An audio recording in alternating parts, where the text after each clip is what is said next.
tal? ¿Cómo les va? Bienvenidos a esta nueva edición de La Cultura del Trabajo. Hoy vamos a tener un programa donde continuamos con una temática que resulta muy importante por las implicancias que tiene, por lo delicado del tema, por lo que se necesita rápidamente resolver la tremenda situación que estamos pasando a nivel de salud. Y cuando digo a nivel de salud, digo de salud pública, porque yo pienso la salud, digamos, siempre como salud pública, ¿no? O sea, si uno hace o planifica el bienestar de la población, lo hace en forma colectiva, lo hace de conjunto, lo hace con políticas que favorezcan la posibilidad de que todos nuestros queridos hermanos y hermanas tengan acceso a la salud. Y esto hoy está en cuestión.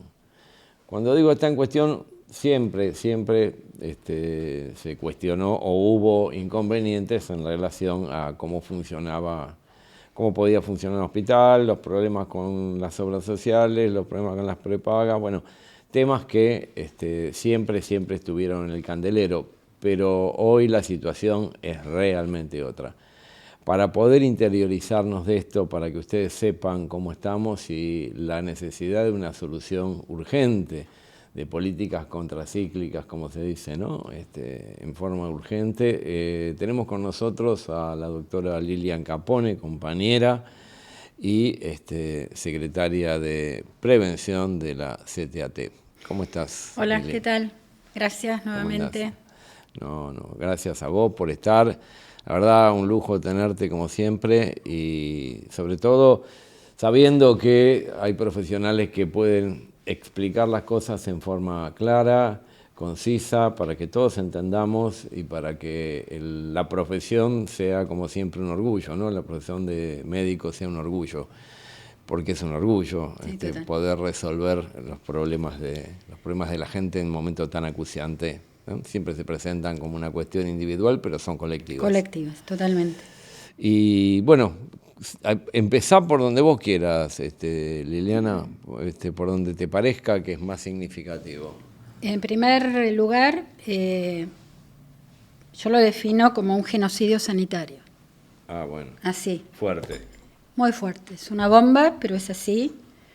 Porque hay un sistema sanitario que se está desintegrando, hay una cultura de la salud pública que se está desvaneciendo, y no es solamente por una cuestión de faltas de recursos económicos, sino también por la falta de capacidad de generar campañas, de formación de trabajadores y trabajadoras, y de poner en una situación, digamos, un acontecimiento de mucha desigualdad a los trabajadores y trabajadoras de la salud. Hoy en día el sistema sanitario se ve resquebrajado por varias cuestiones. Cuando vos decís sistema sanitario, ¿cuáles son los componentes de un Sistema sanitario tenemos público y privado. Bien. El público es hospitales y obviamente con todas las caracterizaciones de las diferencias, y después también los centros de salud. Y los privados tenemos las prepagas, en parte las obras sociales, porque son aportes con trabajadores y empresarios, y también las aseguradoras de riesgo del trabajo, porque tienen que ver. ¿Cuál es el problema hoy? En primer lugar, que hay 800.000 personas que se fueron de obras sociales y prepagas. De las prepagas, porque hay un incremento casi del 400% desde que llegó Milei, y de las obras sociales, por la cantidad de desocupados y lugares que se van cerrando, tanto públicos como privados. Con lo cual, si hay desocupación, esos trabajadores no pueden aportar a la obra social y obviamente los empresarios tampoco. Con lo cual, las obras sociales, yo lo estaba escuchando el otro día al ministro Kreplak de la provincia de Buenos Aires, y dice que hay un 60% de obras sociales que no pueden sostener el programa médico obligatorio, que es lo mínimo que la ley le obliga a las obras sociales a cubrir. Ni hablar de salud mental, y ni hablar con todos los avances que están haciendo en forma disruptiva, con un avance, digamos, donde el enfermo, el discapacitado, el que sufre, termina siendo un ente solitario que se las arregle como pueda, porque el Estado este Estado que están creando no está a disposición para hacer la cobertura que corresponde. Cuando hablamos de sistema sanitario, a mí me gusta hablar de sistema nacional integrado. ¿Por qué? Porque medio lo vimos en las pandemias, las obras sociales, las prepagas, algunas, ¿no? Porque hay otras que ni tienen efectores propios, y lo público trabajaban en conjunto porque la cantidad de enfermos e internados era muy alta. Termina la pandemia, todos decíamos quedaremos mejores, quedamos peores, donde el aislamiento y la individualidad se acrecentó. Entonces, hoy en día, que no me toque a mí y el de al lado, bueno, si te tocó, fíjate cómo podés hacer. Por eso hablo de un genocidio sanitario. No hay vacunas, las vacunas cada vez son... ¿No hay vacunas en general o no hay vacunas en particular de algunas enfermedades? A ver, cuando, por ejemplo, tomemos la de la gripe, que es la más común de las vacunas para niños y adultos. Se compran en general, para toda la cobertura de todas las personas que necesitan la vacuna. Entonces, yo escuchaba el otro día que en el Consejo Federal de Salud hubo un 30% menos de utilización el año pasado de las vacunas. Por lo tanto, este año compraron el 70%. Compraron 30% menos vacunas que el año pasado. No, el año pasado hubo una subutilización de la vacunación de gripe y se vacunaron el 70%. Sí. Hubo un 30% que no se vacunó. Que no se vacunó. ¿Qué hizo este año el gobierno? Compró 70%. Claro. No compró 130. Sí, 100 para la cobertura de toda la población, más el 30% que no se vacunó. Entonces, esa es la lógica. Claro. Pero si vos no haces por ejemplo, si vos no tenés una política pública, una campaña de esclarecimiento para lograr que ese 30% se vacune, difícilmente ese porcentaje se modifique. Pero si además vos compraste restando menos, ese 30%, claro, quiere decir que das por hecho y te resulta aceptable como política de Estado que ese 30% no se vacune. Y aparte porque a mí me ha pasado, vas a un lugar, no hay vacuna, como por PAMI, vas a una farmacia, se terminaron, todavía no entraron, entonces la gente no va. Claro. Llega un momento que no va. A esto le tenemos que agregar la pérdida de oportunidades. Madres que piden el día, porque no se puede ver solamente por qué no se vacunan, sino el pedido del día, con una reforma laboral, informales, lo que sale, el transporte, hoy hubo una subida impresionante. Entonces, todo eso hay que ponerlo en un contexto social y económico. La mamá va con 2 o 3 chicos a un vacunatorio y falta una vacuna, no va a volver a los 2 días o a la semana a pedir... No, además tiene que pedir el día en el Por trabajo, eso, es un trámite entonces, que a de veces 4 se lo descuentan. vacunas, claro, le das 2 a tus chicos. Entonces, esa pérdida de oportunidad. Hay 4 muertos por coqueluche, Claudio, que es la tos convulsa. El sarampión y la coqueluche, nosotros lo habíamos erradicado en nuestro país. Nuestro país tenía un plan de vacunación impecable, impecable. Entonces, los mismos que decían, cuidado con las vacunas, son los mismos que nos gobiernan ahora y no compran las vacunas. Entonces, bueno, de alguna manera tiene alguna coherencia, ¿no? Totalmente. Dice, fíjate lo que pasó con el hantavirus. Todo el sistema sanitario internacional mirando a la Argentina, que se retira de la Organización Mundial de la Salud y que no pudimos estudiar todavía por qué hubo esta cepa andina. Porque los pasajeros de este crucero se los llevaron del sur de nuestro país. Hay 30 casos de hantavirus en lo que va del año. Y va a aumentar. ¿Relacionados con el crucero o en general en el territorio? No, los 30 casos ha sido en relación a lo que va del año del hantavirus. En el crucero creo que hay 4 personas fallecidas, hay otros tantos enfermos e infectados, que han ido por todo el mundo. Entonces se le pidió opinión a la OMS. Ahora sí le pedimos opinión a la OMS. Porque la OMS lo que hace es directrices. Por ejemplo, yo leía esta mañana que hay un brote de ébola, que es una enfermedad en África. Y es la OMS la que nos da la alerta, con lo cual nos dice, ojo con este síntoma, con esto, con el otro. Entonces vos ya en un sistema sanitario se pone en alerta para ver si tenemos o no casos de ébola. Eso lo hace la OMS. No es que la OMS te diga, vacunen a todos contra el ébola. No, nada. La OMS te dice, ojo con esto. Y en la medida que vos no participes, o sea, como en este caso, que Argentina se retiró de la Organización Mundial de la Salud, ¿eso tiene una consecuencia inmediata? O sea, Totalmente. no tenemos aviso, ¿qué es lo que pasa? No tenemos aviso, no tenemos alerta, no tenemos posibilidades de incorporar programas que están beneficiando al resto de los países. Estamos en una situación de mucha vulnerabilidad, no en Argentina, que la estamos, sino en el mundo. Digamos, la transmutación que está haciendo los virus es algo muy problemático y tiene que ver también por el cambio climático. Hay en el mundo, digamos, nos ha pasado a nosotros, el dengue antes estaba en el Caribe y ahora hemos tenido casos de dengue en San Martín de los Andes. Entonces, evidentemente, hay algo del cambio climático que obviamente la OMS, por ejemplo, está en alerta. No nos va a decir qué hacer. Lo que nos va a decir, ojo, que hay problemas de este tipo. Y tienen grupos de investigadores que son alimentados por todos los investigadores de todos los países. Nuestro país siempre fue pionero en la investigación, en la acción sanitaria y en la gestión. En este momento estamos muy preocupados, todos los que somos trabajadores y trabajadoras de la salud, porque vemos que hay un camino totalmente dificultoso. Y pongamos, por ejemplo, en la provincia de Buenos Aires. La provincia de Buenos Aires sigue sosteniendo la apertura de centros de salud, sigue comprando tomógrafos, sigue invirtiendo en vacunas, pero hay algo que es un techo y que tiene que ver con lo presupuestario y hay cosas que no puede por ella gerenciarlas o gestionarlas si no vienen de la nación. Entonces, esto también hay que decirlo. Hay provincias que sí están trabajando con lo que puedan muy bien. Mirá, hace poco tiempo estuvo Jorge Geffner, investigador de CONICET, bioquímico, y planteó acá en el programa, en 10 años están en condiciones, mediante una investigación que estaban llevando adelante, de tener una vacuna activa contra el VIH. Sí. Y dijo acá en el programa, se discontinuó y ya se desarma el equipo, o sea, se desarma el equipo de investigadores.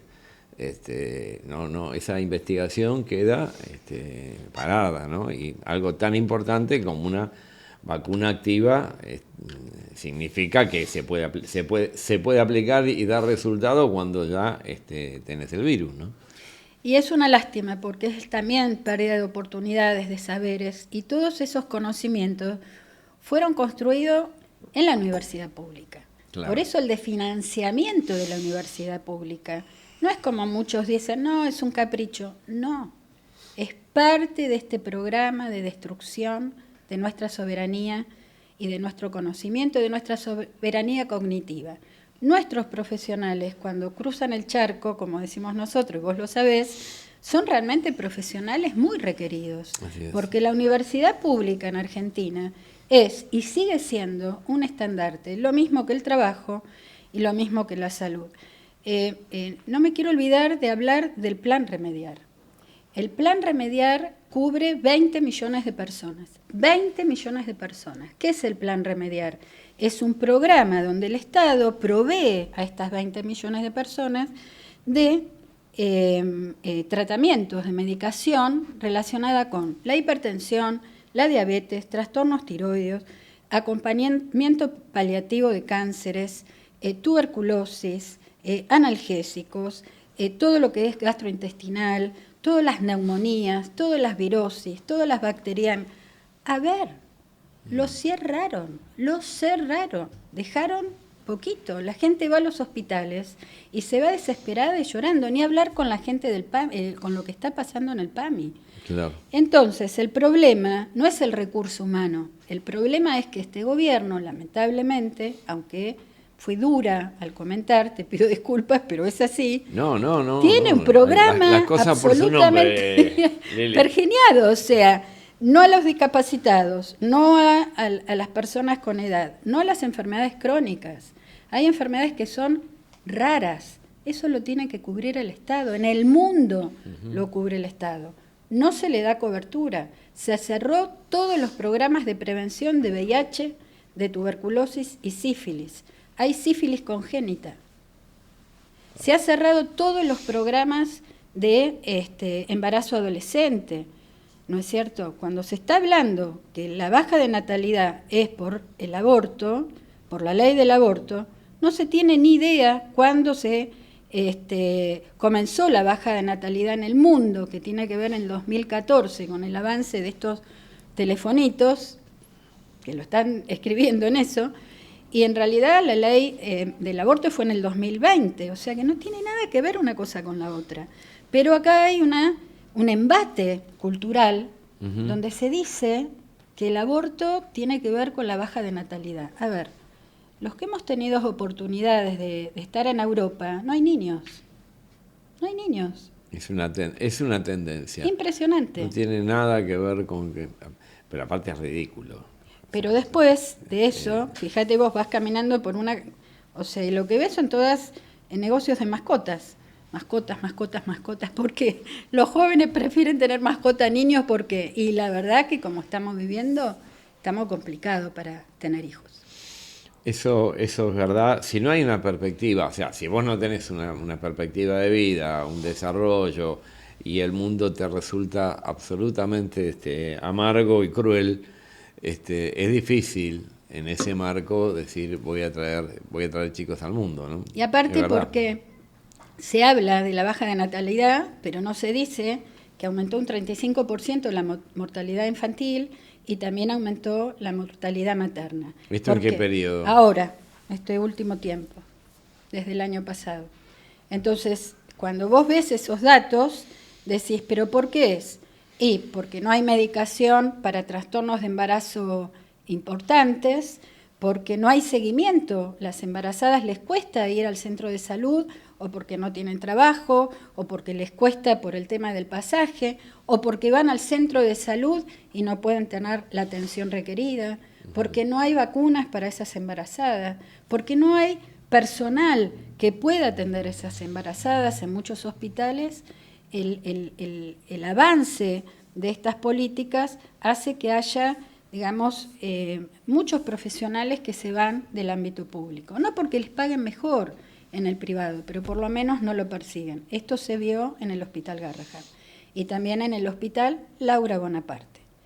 El 70%, aumentó un 70% de internaciones por salud mental en la provincia de Buenos Aires. 70% sí, de internaciones por salud mental. Entonces estamos complicados. Con una ley que, nueva reforma de ley, yo el otro día escuchaba a Julieta Calmens, que es la directora de salud mental de la provincia de Buenos Aires, impecable su disertación en el Senado, porque quieren aprobar una ley de salud mental que vuelven al manicomio y a la medicación. Acá los únicos que ganan es la industria farmacéutica. Claro, es médico, interno y médico. Volver a lo que era la situación, si bien podemos coincidir vos y yo que hay un vacío entre los cuidados y el rol que debería cumplir el Estado, esto es absolutamente peor, es decir, ya que te manicomizo y te Tal meto. cual. Sí, y te encierro. Te encierro, vamos al encierro. Ahora, ¿a vos no te parece, Lili, que nosotros deberíamos hoy, ya a esta altura y en esta fecha, ¿no? Deberíamos estar trabajando muy, muy a fondo de qué manera ir con alguna sinergia, algún aprovechamiento de los medios que tenemos para hacer más eficiente la inversión en salud, ¿no? Hoy, no sé, tenemos 4 o 5 sistemas que de alguna manera se superponen en la salud. ¿Sabés lo que me preocupa más todavía? No solamente que haya una política del gobierno donde la salud no importa, donde de alguna manera esto no se tiene en cuenta. Me preocupa además que se sigue multiplicando el gasto. Pues es increíble porque hay más gasto en salud, pero hay muchísimo menos población atendida. Y esta contradicción nosotros deberíamos, si queremos resolver el problema, hacer una propuesta que nos permita resolver esto que en muchos años, la verdad, no pudimos resolverlo. Muchos años. Muchos. El mayor, sí. El mayor gasto en salud es el gasto medicamentoso. Claro. Más gasto por medicamentos, con lo cual lo primero que tendríamos que pensar es en programas y planes concretos de campañas de concientización en la prevención.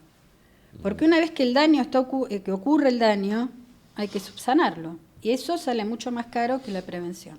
Entonces, en primera cuestión, habría que evaluar, digamos, campañas de prevención, eso tenemos que tenerlo, nuevamente reinstaurando este sistema de prevención. ¿Por qué tenés que vacunar a los chicos?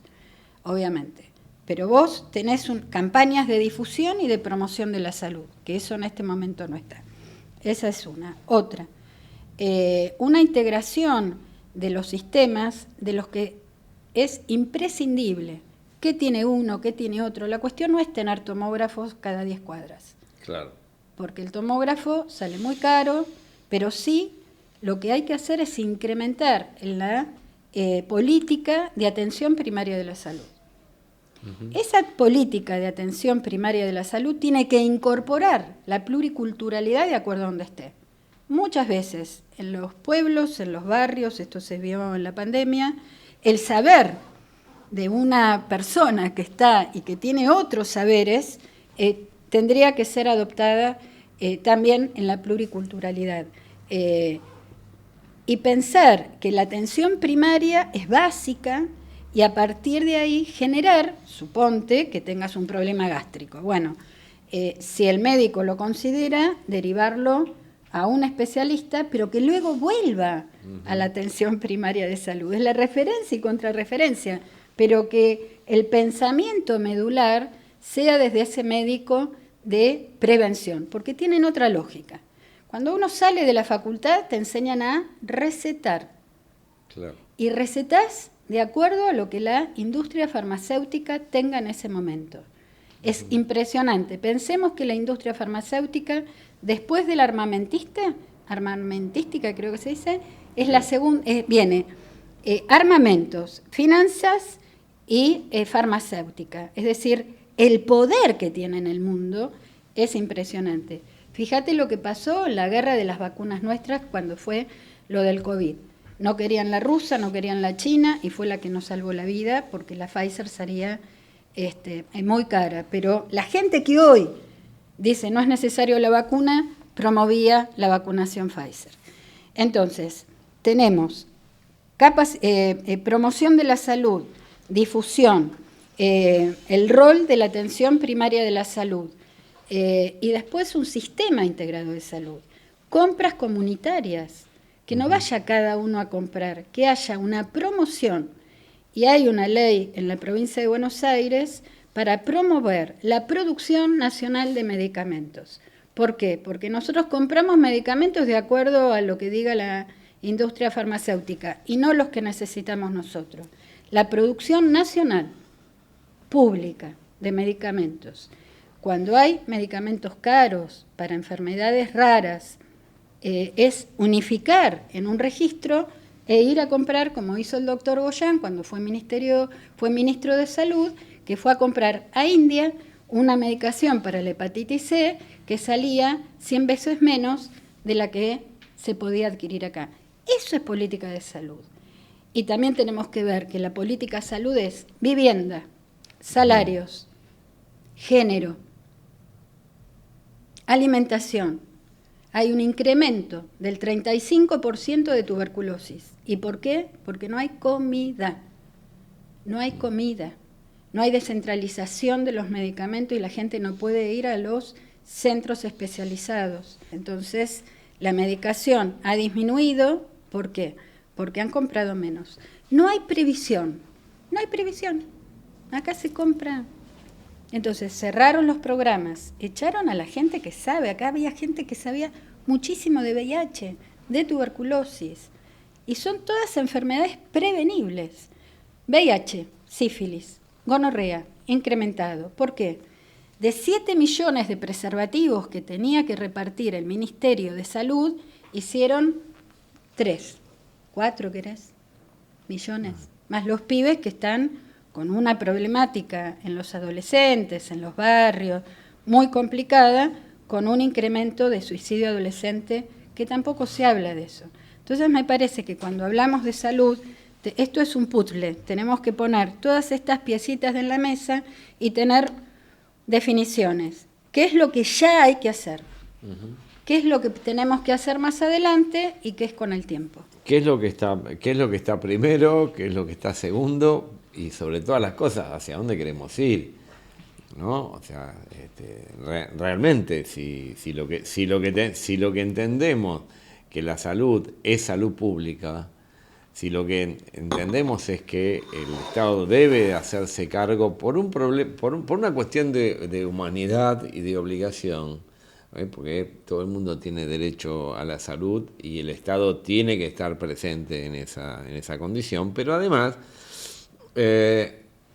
porque termina saliéndole más barato. Totalmente. Vamos a decirlo de esta manera, o sea, prevenir es, si en la atención primaria se puede detectar una posible enfermedad, hay un síntoma que indica, y esto se puede tratar antes de que la enfermedad se desarrolle, esto no solamente es justo y necesario para la persona, es mucho más barato. Entonces, lo único que se puede pensar que acá se está especulando con gastar más y gastar mal. Gastar más y gastar mal significa comprar medicamentos, ir a intervenciones y a cuestiones que son que se hacen cuando ya no hay demasiado que hacer y cuando lo que se busca justamente es ir por lo más caro y no por lo más eficiente. Bueno, la verdad, Lili, si no fuera porque sabemos vos y yo que tenemos que poner esto en blanco sobre negro e ir con una propuesta para el próximo gobierno, porque sabemos que no lo va a tomar. Tiene fecha de vencimiento. Claro, esto tiene fecha de vencimiento, es verdad. Entonces tenemos que ir con una propuesta. Totalmente. Ya. Tenemos que ir con una propuesta que nos permita al próximo gobierno empezar a encarar esta reconstrucción en salud porque es justo y es necesario. Te agradecemos mucho. No, gracias a ustedes. La presencia. Para mí Lili, es un placer estar acá. Bueno, muchas gracias. Y no se vaya que el programa siga.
Hola, bienvenidos. Hoy recibimos a Fernando Montero, secretario de Jubilados de FOETRA, y Jorge Silver, consejero del Fondo Compensador Telefónico. Gracias por venir, compañeros, y antes de empezar a hablar de los temas generales, ¿alguna noticia, algún evento que nos quieran contar que está por venir? Sí, bueno, Jorge lo conoce mejor porque es el que participa en las reuniones de la multisector. Formamos una multisectorial en defensa de la seguridad social, que la seguridad social abarca todo, abarca la jubilación, los auxilios que se le dan a las familias más humildes, salario familiar, abarca todo lo que implica un Estado de Derecho en cuanto a la seguridad social de sus habitantes. A contrario al censo de este gobierno que plantea que la seguridad social es un curro porque le sacamos la plata a los poderosos para dársela a los más humildes. Bueno, como nosotros defendemos la seguridad social a muerte porque es parte de un Estado, de un Estado fuerte que implique que defienda los derechos de toda la población, no solamente de los poderosos, esta multisectorial trata de poner ese principio en la calle y por lo tanto conformamos con algunos sindicatos, tanto de la CGT como de la CTA, y muchos centros de jubilados. Hay muchos centros de jubilados y centros culturales, y hay partidos también, está el Partido Solidario, por ejemplo, y de hecho la Unión por la Patria está de alguna manera uno de los que más empujaron, uno de los diputados que más empujaron esto también fueron los compañeros de Unión por la Patria y organizaciones como la Cámpora y otros compañeros que son todos peronistas. ¿Y de qué se trata el evento? Antes de ir al evento, Sí. un segundito. Bueno, está muy instalado que los miércoles en Congreso es el lugar donde confluyen muchas organizaciones de jubilados. En muchas oportunidades hubo, debido a la protesta y a las características que se quiere que tenga, que siempre fue pacífica, un despliegue policial tremendo en donde se reprime, más de una vez hubo heridos, etcétera. Pero esto no me voy a explayar porque es muy conocido. Pero la multisectorial, que es la que describía mi compañero, participa todos los miércoles y un poco es el centro de acción en este momento. Es decir, concurrir con una buena cantidad de compañeros jubilados y jubiladas a Plaza Congreso, hacer la ronda y lo que se pueda hacer a modo de protesta. Ahora, por otro lado, esta multisectorial lo que está planificando es un gran evento que sería el lanzamiento de una campaña de juntada de firmas en el orden nacional, es decir, acá, en Buenos Aires y en todo el país, por las reivindicaciones de los jubilados, ¿no? Es decir, contra la reforma previsional, por mantener las conquistas, las que hemos tenido históricamente. Medicamentos. Bueno, entonces vamos a lanzar una segunda juntada de firmas el día 28 de este mes de mayo, con un acto festival en la cancha de Ferro, en el microestadio, y la convocante es la multisectorial. Y bueno, aparte de los pocos discursos de rigor, lo que va a haber es la colaboración de números artísticos y bueno, va a ser también un festival, donde seguramente va a haber al final alguna milonga, vamos a decir, Buenísimo, o lo es que abierto o a lo todos, que dé, a o todos, lo ¿no? que dé. Lo Y es organiza la multi, pero es abierto a todo el público y es a entrada todo libre y gratuita. quien quiera, libre y gratuita, y a quien quiera concurrir es abierto, efectivamente. Los telefónicos nos estamos preparando para Para ir con concurrir con todo. una buena cantidad de compañeras y compañeros, ¿no? Buenísimo. Y ya que están acá, Sí. es una pregunta obvia, cómo está la situación de los jubilados, pero qué mejor escucharlo de los protagonistas. Ustedes, como bien mencionaste, están los miércoles en el Congreso, resistiendo, protestando. ¿Cómo está el panorama?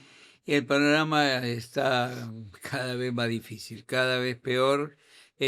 Bueno, la trayectoria de los jubilados tiene momentos terribles, porque durante el menemismo, que fue la primer gran traición a la clase trabajadora que vino de adentro, se privatizaron el ANSES, el ANSAL, no me acuerdo cómo se llamaba antes, y se formaron las FJP, que fue un gran curro, porque, por ejemplo, lo importante es lo que hacían era las ganancias, muchas veces de los inversiones, las ganancias se la pasaban al capital de la FJP y las pérdidas se socializaban con los jubilados, de tal forma que cuando nuestro gobierno, la compañera Cristina, lo puso al vudú al frente de la estatización de las AFJP, que fue la bendición del cielo, lo que realmente nos salvó, los compañeros que quedaron, trabajadores que quedaron jubilados por las AFJP, cobraban un 10% de lo que cobrábamos nosotros. Y no sé si alguno lo siguió cobrando, era menos todavía. Fue el gran afano, fue un afano pero terrible, parecido al que ahora está haciendo Milei. Bueno, y a partir de ese momento, yo me jubilé en el 2011, por ejemplo, el compañero también un poco después que yo, ya en el 2011, cuando el primer haber jubilatorio que plantearon la ANSES era prácticamente lo mismo que estábamos ganando, o sea, a veces un poquito más. Con el tipo Macri, lo que nos pasó fue que perdimos un 30% en el 2017-18, ahí fue cuando empezamos a perder alevosamente, perdimos un 30% de lo que ganábamos. Y con este gobierno llevábamos perdidos un 20%. Ahora con el tema del FAL, cada vez le dan más impuestos y contribuciones que tendrían que ir al ANSES, se lo dan a los poderosos, al gran capital concentrado.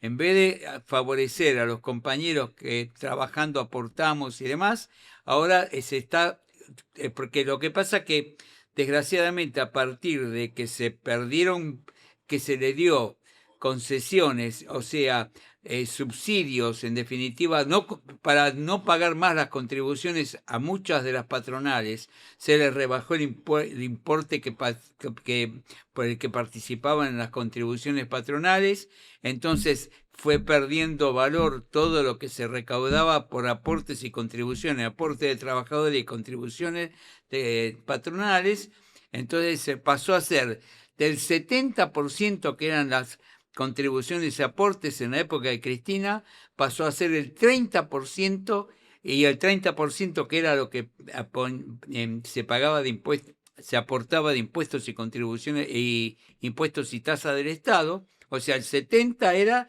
aportes y contribuciones y el 30% era el Estado. Ahora pasó a ser el 40% es lo que por aportes y contribuciones, y el 60% se duplicó el aporte que paga de impuestos y tasas del Estado. Pero lo que no dicen, sí, es cierto, ahora tenemos más aporte del Estado que de los trabajadores, pero no dicen ¿por qué? Porque la contribución patronal se redujo a la mitad. O sea, se redujeron la contribución patronal para favorecer a las grandes empresas y se redujo muchísimo, entonces lo que tiene que subsidiar el Estado eso, porque ellos redujeron la contribución patronal. Entonces, en este momento, perdimos un 20% hasta la última tabla que teníamos, perdimos un 20% con Milei y vamos camino a perder más del 30%. O sea, pero a eso le sumás lo que venís perdiendo de Macri, que recién contaste. Vamos a cobrar de lo que empezamos a cobrar en la época de Vudú y Cristina, vamos a cobrar entre un 35 y un 40% de ese aporte, de ese salario que teníamos antes. Complementando lo que dice Fernando, nosotros somos jubilados de las telecomunicaciones. No cobramos la mínima, como se conoce comúnmente. Lo que sí, lo que explicaba Fernando, es que nuestro haber jubilatorio comparado con el sueldo de quienes están en actividad fue perdiendo porcentajes, digamos. Hace unos cuantos años atrás empardaba, digamos, con el fondo compensador y empardaba lo que sería el haber jubilatorio que empezamos a obtener con lo que eran los sueldos de la gente de las telecomunicaciones que estaban en la actividad. Pero la generalidad, tengamos en cuenta que más o menos el 70% de jubilados y pensionados cobran la mínima y un porcentaje también muy alto cobran a lo sumo 2 mínimas. Ahí creo que está más del 80% de las jubiladas y jubilados de este país, ¿no? Es decir, que están cobrando 360.000 pesos, más un bono que está congelado hace más de prácticamente 2 años. Es decir, que la situación digamos, de los pasivos, entre comillas, es catastrófica. Además perdimos medicamentos, pagar los medicamentos sin costo a los compañeros del PAMI, se perdió los reajustes como correspondían, se está perdiendo ahora con este atorrante de Milei el haber inicial, porque antes el haber inicial era bueno, hasta hace poco los compañeros prácticamente en el haber inicial se equiparaban muy poquito por debajo del salario activo, y después se iba perdiendo.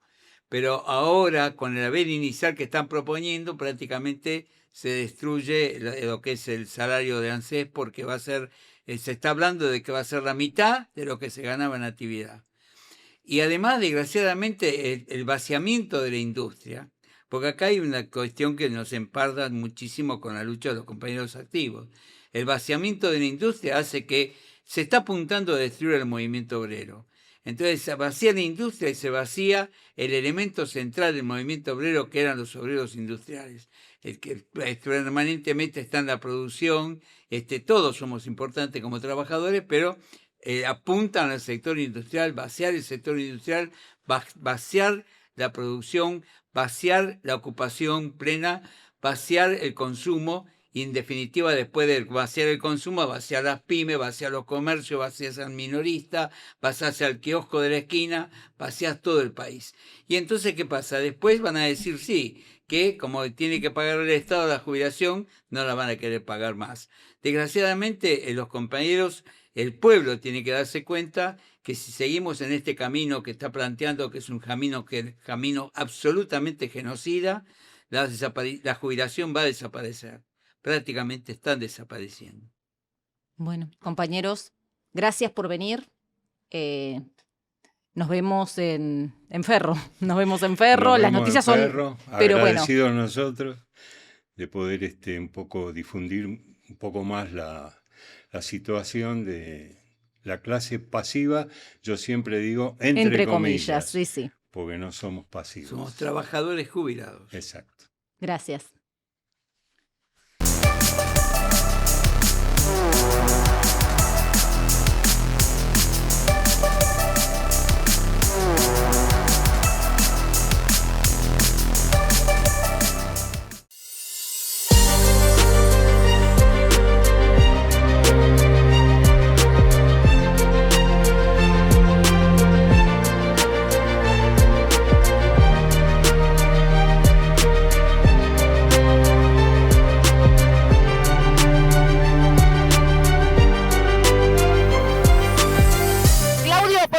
marchamos?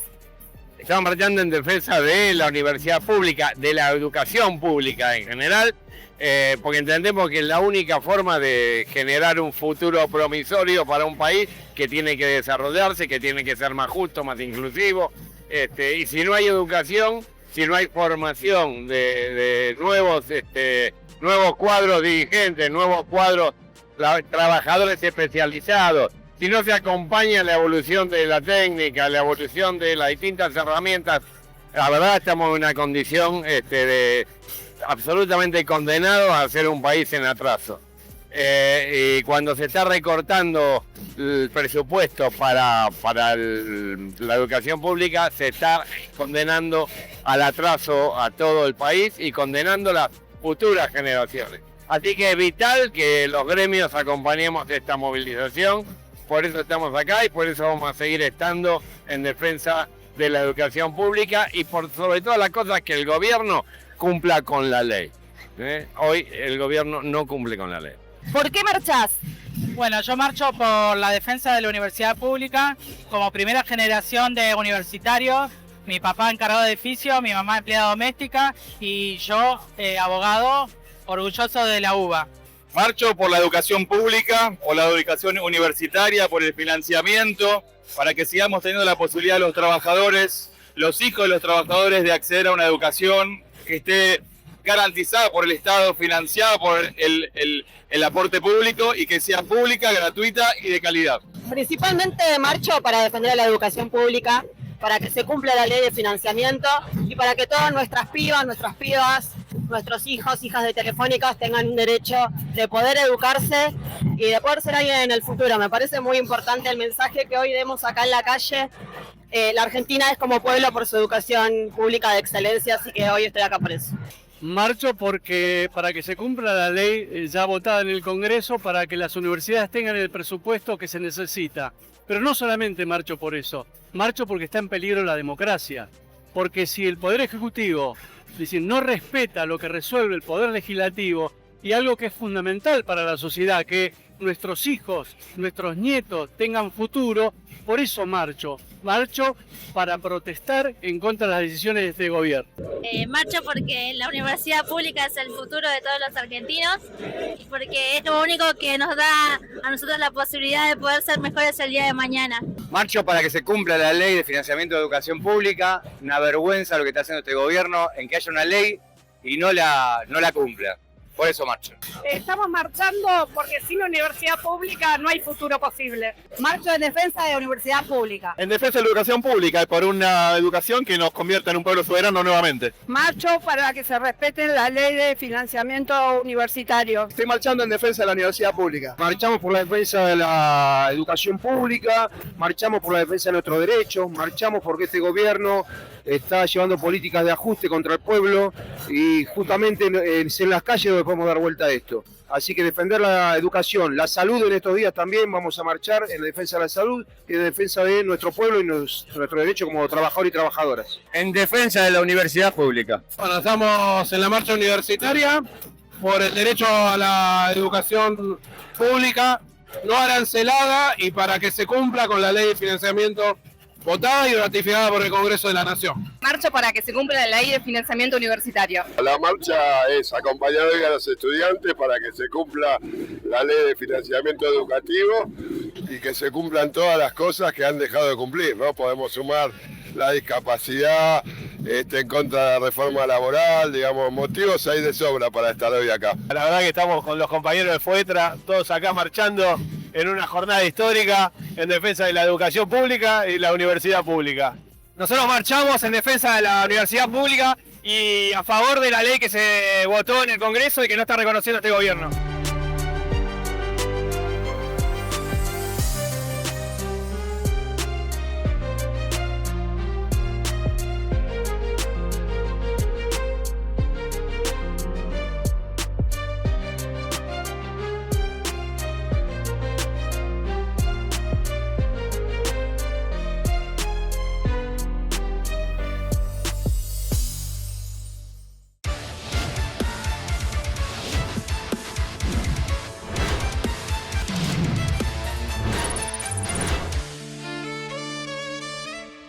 Hola, ¿qué tal? Estamos con Darío Quintanilla, presidente del Fondo Compensador Telefónico.